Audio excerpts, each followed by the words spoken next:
नमस्कार मित्रों, मैं संदीप शर्मा आपका एग्जाम बॉस चैनल पर हार्दिक स्वागत एवं अभिनंदन एवं वंदन करता हूं। आज हम लोग पढ़ेंगे संस्कृत की वर्णमाला।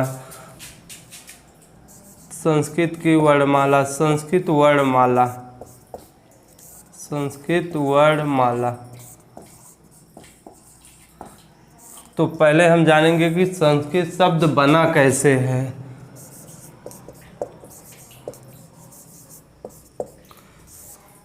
संस्कृत शब्द हमारा सम, उपसर्ग,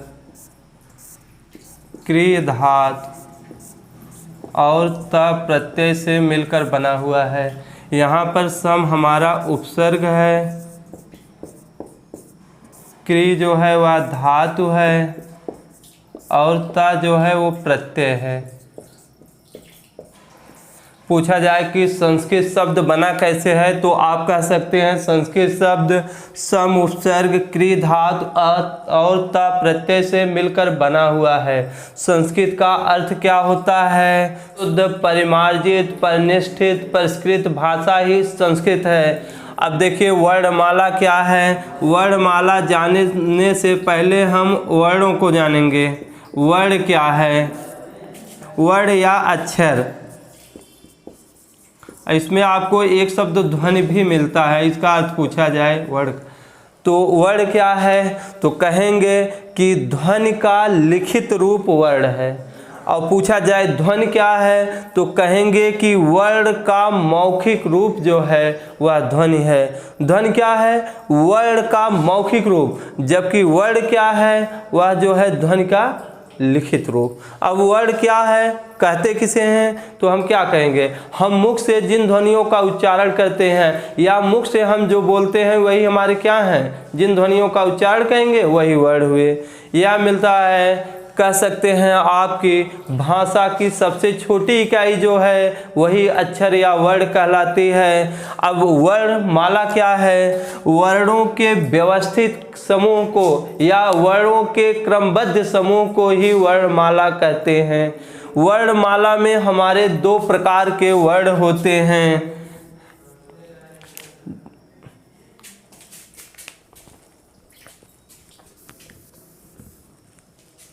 वर्णमाला में दो प्रकार के वर्ण होते हैं, या तो वे स्वर होंगे या व्यंजन। स्वर का दूसरा नाम अच भी है और व्यंजन को हम हल भी कहते हैं। स्वर को अच क्यों कहते हैं? क्योंकि अच प्रत्याहार में संस्कृत वर्णमाला के सभी स्वर समाहित हो जाते हैं जो कि महेश्वर सूत्रों से गिने गए हैं। और व्यंजन को हल क्यों कहते हैं? क्योंकि हल प्रत्याहार में संस्कृत वर्णमाला के जितने भी स्वर हैं, व्यंजन हैं, वे सभी आ जाते हैं, इसलिए हम व्यंजन को हल भी कहते हैं। अब प्रत्याहार के विषय में हम आगे पढ़ेंगे। पूछा जाए संस्कृत में स्वरों की संख्या कितनी है तो आप बताएंगे 9। व्यंजनों की संख्या कितनी है? 33। जो 9 स्वर हैं उनके नाम इस प्रकार हैं: अ, ई, उ, री, रे, ए, ओ, ऐ, औ। ये 9 स्वर जो हैं हमारे जो माहेश्वर सूत्रों से लिए गए हैं उन्हीं की चर्चा हम यहाँ पर कर रहे हैं। इन 9 स्वर जो हैं इनको 2 पार्टों में बांटा गया है। एक तो ये मूल स्वर हो गए, इनकी संख्या 5 हो गई, और 4 हमारे हो गए संयुक्त या मिश्रित स्वर।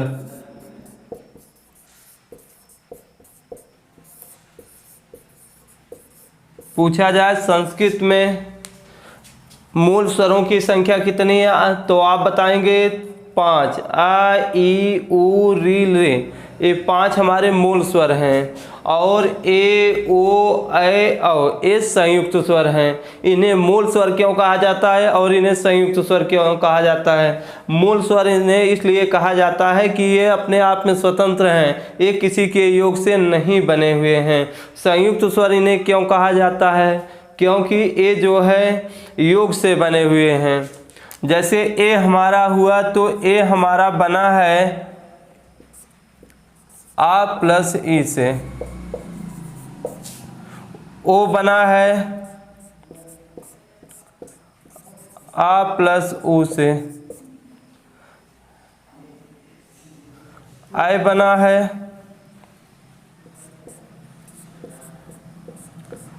आ प्लस ए से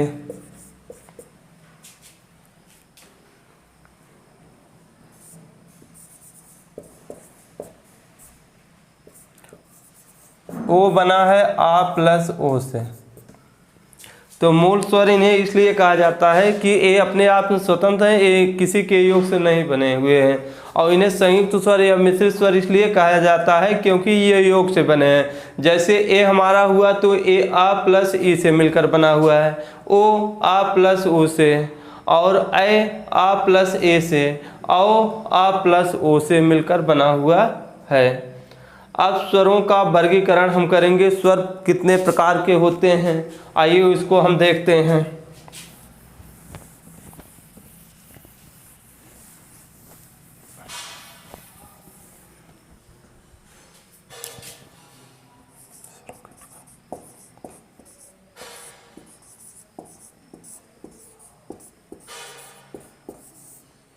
स्वरों के प्रकार, स्वर हमारे 3 प्रकार के होते हैं,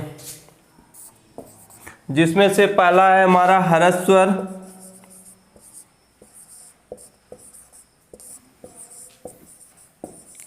दूसरा है दीर्घ स्वर,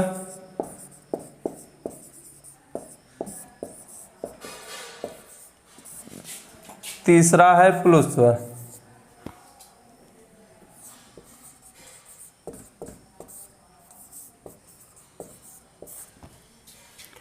हर्ष स्वर क्या होते हैं, जिनके उच्चारण में कम समय लगे, वे हमारे हर्ष स्वर होते हैं। और दीर्घ स्वर क्या होते हैं, जिनके उच्चारण में हर्ष स्वर का 2 गुना, या हम इसे लिख दें 2 गुणे हर्ष स्वर, हर्ष का 2 गुना। और प्लुत स्वर क्या होते हैं, जिनके उच्चारण में हर्ष स्वर का 3 गुना समय लगता है। हर्ष स्वर क्या है, जिसके उच्चारण में कम समय लगे या एक मात्रा का समय लगे, उसे हम हर्ष स्वर कहते हैं। दीर्घ स्वर क्या है, जिनके उच्चारण में 2 मात्रा का समय लगे, या आप कह सकते हैं हर्ष स्वर का 2 गुना समय लगे, उसे हम दीर्घ स्वर कहेंगे। और प्लुत स्वर किसे कहते हैं, जिनके उच्चारण में 3 मात्रा का समय लगे या हर्ष स्वर का 3 गुना समय लगे, उसे हम प्लुत स्वर कहते हैं। हर्ष स्वर कौन कौन से हैं, आइए उसको हम देखते हैं। आ हुआ, ई हुआ, ऊ हुआ, री हुआ, ली, यही हमारे हर्ष स्वर हैं। पूछा जाए हर्ष स्वर कौन कौन से हैं, तो आप बताएंगे आ, ई, ऊ, री और ली। और दीर्घ स्वर कौन कौन से हैं, बड़ा आ, बड़ी ई, बड़ा ऊ, बड़ी री। ली का जो है, ली एक ऐसा स्वर है जिसका कि दीर्घ नहीं होता है। अगर पूछा जाए कि ऐसा कौन सा स्वर है जिसका कि दीर्घ नहीं होता, तो आप बताएंगे ली जो है एक ऐसा स्वर है जिसका कि दीर्घ नहीं होता। और पूछा जाए कौन से ऐसे स्वर हैं जिनका कि हर्ष और दीर्घ दोनों होता है, तो आप बताएंगे आ हर्ष है, इसका दीर्घ बड़ा हुआ, ई हर्ष है, इसका दीर्घ बड़ी हुआ, ऊ हर्ष है, इसका दीर्घ बड़ा हुआ, री हर्ष है, इसका दीर्घ बड़ी री हुआ। और आपका आ गया ए, ओ, आए, आओ। अब पूछा जाए ऐसे कौन से स्वर हैं जिनका कि हर्ष नहीं होता, तो आप बताएंगे ए, ओ, ऐ, औ। ये 4 ऐसे स्वर हैं जिनका कि हर्ष नहीं होता। जब आपसे पूछेंगे कि ऐसा कौन सा स्वर होता है जिसका कि दीर्घ नहीं होता, तो आप ली बताएंगे। अब पूछा जाए ऐसे कौन कौन से स्वर हैं जिनका कि हर्ष और दीर्घ दोनों होता है, तो आप बताएंगे आ, ई, ऊ, री ऐसे स्वर हैं जिनका कि हर्ष और दीर्घ दोनों होता है। और पूछा जाए कि ऐसे कौन कौन से स्वर हैं जिनका कि दीर्घ नहीं होता है, तो आप बताएंगे ए, ओ, ऐ, औ ऐसे स्वर हैं जिनका कि दीर्घ नहीं होता है। अब आइए देखते हैं प्लुत स्वर क्या है। प्लुत स्वर ऐसा स्वर जिनके उच्चारण में 3 मात्रा का समय लगे या हर्ष स्वर का 3 गुना समय लगे, उसे प्लुत स्वर कहते हैं। इसका उदाहरण जहाँ पर इसका उदाहरण होता है 3 की तरह ऐसे निशान बना हुआ होता है। इसका उदाहरण जैसे आपका हो गया ओम। तो स्वर के विषय में आइए हम लोग फिर से एक बार देखते हैं। पूछा जाए स्वर के प्रकार, स्वर है क्या चीज़, तो आप बताएंगे कि स्वर वे वर्ण या ध्वनियाँ हैं जिनके उच्चारण में किसी अन्य वर्ण की सहायता नहीं लेनी पड़ती। जैसे हम आ कह रहे हैं, आ में आ अपना स्वतंत्र रूप से बोला जा रहा है, इसके उच्चारण में किसी अन्य वर्ण की सहायता नहीं ली जा रही। ई हुआ, ऊ हुआ, री हुआ, ये ऐसे स्वर हैं जिनके उच्चारण में किसी अन्य वर्ण की सहायता नहीं लेनी पड़ रही है। और नंबर आया कि स्वरों की संख्या कितनी है, तो आप बताएंगे स्वरों की संख्या 9 है जो कि माहेश्वर सूत्रों में गिने गए हैं। वे 9 कौन कौन से हैं, तो आप बताएंगे आ, ई, उ, री, री, ए, ओ, ऐ, औ। ये 9 जो हैं आपके स्वर हैं जो कि माहेश्वर सूत्रों से गिने गए हैं। अब पूछा जाए स्वरों में जो है 2 हैं, एक तो आपके मूल स्वर हो गए, दूसरा हो गया मिश्रित स्वर। मूल स्वरों की संख्या कितनी है, तो आप बताएंगे 5। कौन कौन से, अ, ई, उ, री, रे। और संयुक्त या मिश्रित स्वरों की संख्या कितनी, तो आप बताएंगे 4, ए, ओ, ऐ, औ। इन्हें संयुक्त स्वर क्यों कहा जाता है, क्योंकि ये योग से बने हुए हैं। फिर नंबर आता है हमारा स्वरों का वर्गीकरण। स्वर कितने प्रकार के होते हैं, स्वर हमारे 3 प्रकार के होते हैं। पहला हुआ हर्ष स्वर, दूसरा हुआ दीर्घ स्वर, तीसरा हुआ प्लुत स्वर। हर्ष स्वर क्या है, जिसके उच्चारण में कम समय लगे या 1 मात्रा का समय लगे, उसे हम हर्ष स्वर कहते हैं। और दीर्घ स्वर क्या है, जिनके उच्चारण में 2 मात्रा का समय लगे या हर्ष स्वर का 2 गुना समय लगे, उसे हम दीर्घ स्वर कहते हैं। इसका उदाहरण नीचे लिखा ही गया है। और प्लुत स्वर क्या होता है, जिसके उच्चारण में हर्ष स्वर का 3 गुना समय लगे, उसे हम प्लुत स्वर कहते हैं। आइए अब हम व्यंजनों के विषय में देखते हैं। व्यंजन स्वरों की सहायता से उच्चरित वर्ण व्यंजन कहलाते हैं। पूछा जाए हमारा व्यंजन क्या होते हैं, तो आप कह सकते हैं कि वे वर्ण जिनके उच्चारण में स्वर की सहायता ली जाती है वही वर्ण व्यंजन कहलाते हैं। व्यंजन जो होते हैं वे विदाउट बगैर स्वर की सहायता के नहीं बोले जा सकते। तो वही मतलब यहाँ पर भी हुआ कि स्वरों की सहायता से उच्चरित वर्ण व्यंजन कहलाते हैं। जैसे हमारा का हुआ, तो जैसे का हुआ तो हमारा इसको बोलने में देखिए का धन आ। जब हम का कह रहे हैं तो इसमें हम स्वर आ की सहायता ले रहे हैं। जैसे खा हो गया, खा धन आ, इसमें भी आ हो गया। ग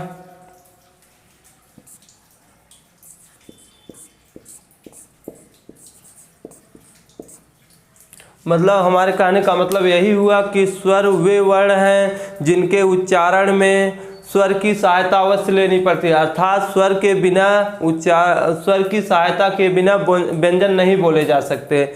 व्यंजनम च अर्धमात्रिकम, जो शुद्ध व्यंजन लिखे जाते हैं वे हलंत के साथ लिखे जाते हैं। जैसे व्यंजन शुद्ध लिखना हुआ तो हमारा यही होगा क ख ग, वे हलंत के साथ लिखे जाएंगे। व्यंजनम च अर्धमात्रिकम, अर्धमात्रिक कौन होते हैं, तो आप कहेंगे व्यंजन होते हैं।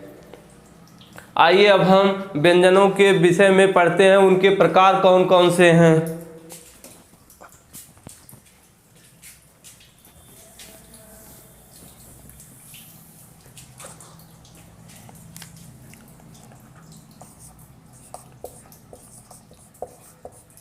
व्यंजन के प्रकार।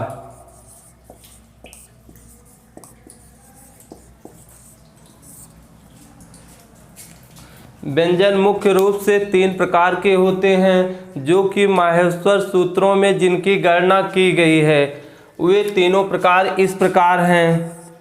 पहला हुआ हमारा स्पर्श व्यंजन,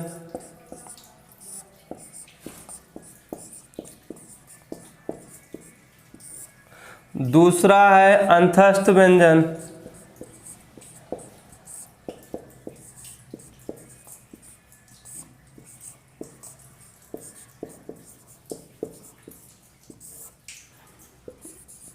तीसरा ऊष्म व्यंजन।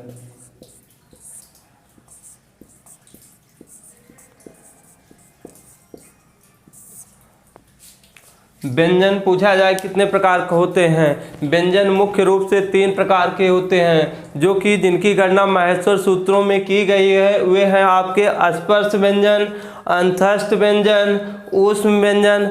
एक और चौथा प्रकार मिलता है जो कि है संयुक्त व्यंजन, जिसकी गणना जो है वो माहेश्वर सूत्रों में नहीं की गई है, वो है आपका संयुक्त व्यंजन।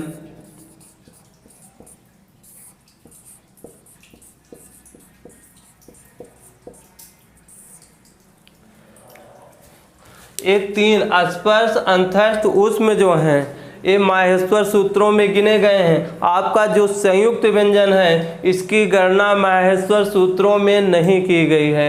आइए अब हम देखते हैं कि स्पर्श व्यंजन कौन है, अंतस्थ व्यंजन कौन है, ऊष्म व्यंजन कौन है और संयुक्त व्यंजन कौन है।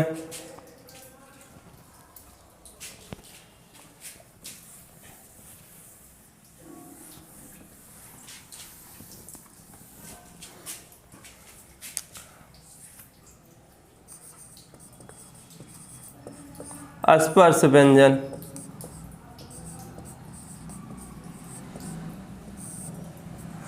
स्पर्श व्यंजन कौन कौन से हैं देखिए, क, ख, ग, घ, अंग, च, छ, ज, झ, य, ट, ठ, ड, ढ, अ, त, थ, द, ध, न, प, फ, ब, भ, म। यही जो है हमारे 25 स्पर्श व्यंजन हुए। मतलब हम कह सकते हैं का वर्ग से लेकर पा वर्ग तक के वर्ण स्पर्श व्यंजन के अंतर्गत आते हैं। का वर्ग में कितने वर्ण हुए?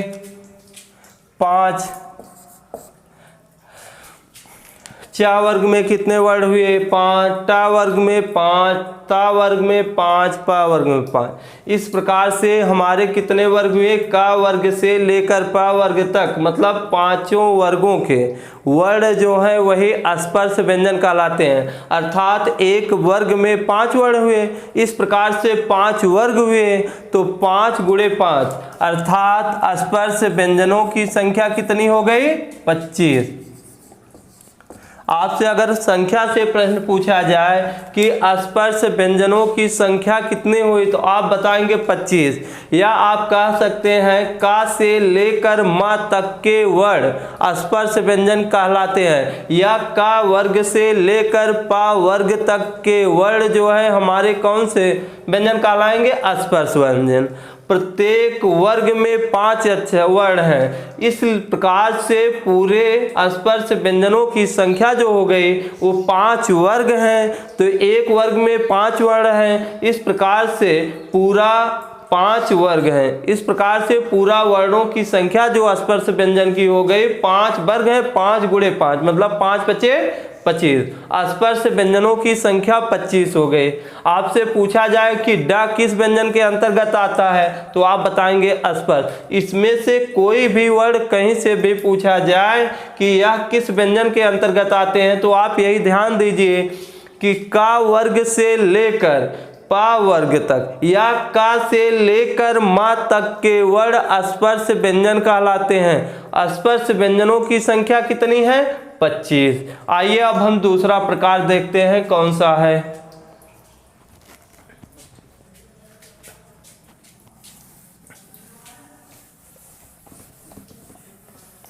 जैसे वाला एग्जांपल होता है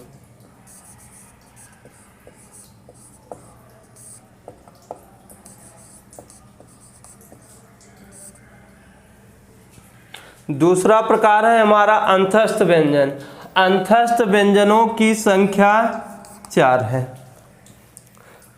तो आप क्या कहेंगे? स्पर्श व्यंजन हमारे कौन कौन से हैं? या, व, र, ल।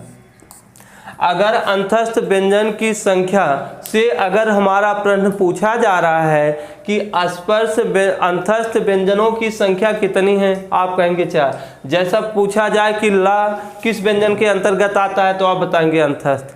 रा किस व्यंजन के अंतर्गत आता है? अंतस्थ। व किस व्यंजन के अंतर्गत आता है? अंतस्थ। या किस व्यंजन के अंतर्गत आता है? अंतस्थ।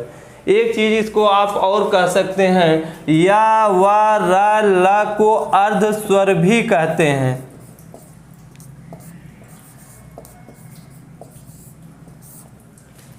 पूछा जाए कि संस्कृत में अर्ध स्वरों की संख्या कितनी है तो आप बताएंगे 4। कौन कौन से? या, व, र, ल। यही प्रश्न अगर आपसे हिंदी में पूछा जाए कि अर्ध स्वरों की संख्या कितनी है तो आप बताएंगे हिंदी में 2 अर्ध स्वर हैं। कौन कौन से? या और व। और संस्कृत में पूछा जाए कि अर्ध स्वर कितने हैं तो आप बताएंगे 4। कौन कौन से? या, व, र, ल। ये आपके अर्ध स्वर हैं। ये जब लिखे जाएंगे तो जो है हलंत के साथ लिखे जाएंगे। अब दूसरा प्रकार जो हमारा है, तीसरा प्रकार, वो है ऊष्म व्यंजन।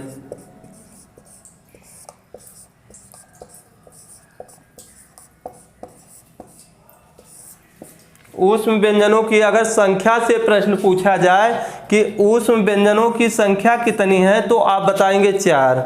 तो 4 ऊष्म व्यंजन कौन कौन से हैं? हमारा हो गया सा, ख, स, ह। यही 4 ऊष्म व्यंजन हैं। पूछा जाए हा किस व्यंजन के अंतर्गत आएगा तो आप बताएंगे ऊष्म व्यंजन। स, तीनों सा में से कुछ भी पूछा जाए कि कौन उस व्यंजन के अंतर्गत आएंगे तो आप सभी कौन सा, तीनों सा और जो है ये आपके उस व्यंजन के अंतर्गत आते हैं। तो माहेश्वर सूत्र में जो 33 व्यंजन मतलब जो हम व्यंजनों की संख्या 33 बताए हैं, इसमें से आपका स्पर्श हो गया 25, अंतस्थ हो गया 4 और ऊष्म हो गया हमारा 4। इस प्रकार से स्पर्श व्यंजनों की संख्या 25, अंतस्थ व्यंजनों की संख्या 4, ऊष्म व्यंजनों की संख्या 4। इस प्रकार से जो माहेश्वर सूत्र में व्यंजनों की गणना की गई है यही 33 व्यंजन हैं। 25 स्पर्श, 4 अंतस्थ और 4 ऊष्म। जो चौथा प्रकार हमारा है वो है संयुक्त व्यंजन। इसकी गणना जो है वो माहेश्वर सूत्रों में नहीं की गई है। संयुक्त व्यंजन या इसे हम मिश्रित व्यंजन भी कह सकते हैं। तो इसमें हमारा आता है जैसे का धन स बराबर 6 और त्र त धन र